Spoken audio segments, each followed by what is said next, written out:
The knife is set at 5 and the tensions are all at 4. Stitch length and differential feed haven't been changed.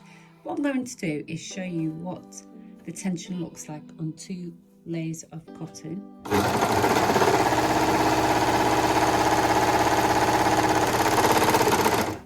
Okay. Now we've got our stitches sitting nice and comfortable, not being stretched, not too slack. And they fill and they cover the edge of the fabric perfectly. What I'm going to do is I'm going to go extremes. I'm going to move this dial down and bring the knife closest to the needle plate. And if I bring it closer to the needle plate, what that means is I'm going to cut less fabric away.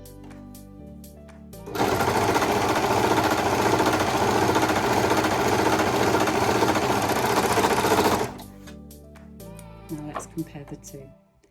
When cutting less fabric away, what happens is I have loops hanging off the edge of my fabric there. And you can see right through. So you might think that's your tension, but it's not. It's actually just because I've moved the knife.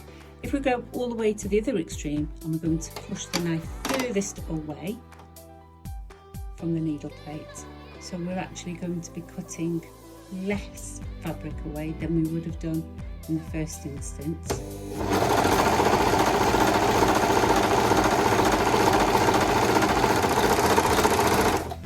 The change isn't as noticeable because it looks pretty good there, doesn't it?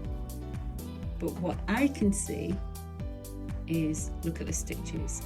The stitches are being tightened because there's too much fabric within those loops, and because there's too much fabric in those loops, we haven't cut enough away.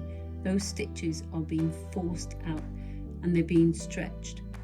Being aware of that, you'll see and you'll slowly learn that your stitches become compromised and they sort of start looking irregular as you sew. So it's not to do with your tension, it's all about your knife. And occasionally what you'll find is that it rolls over. You can see that the fabric's sort of pulled over because it's been squashed right into that space, and that's affected the quality of this.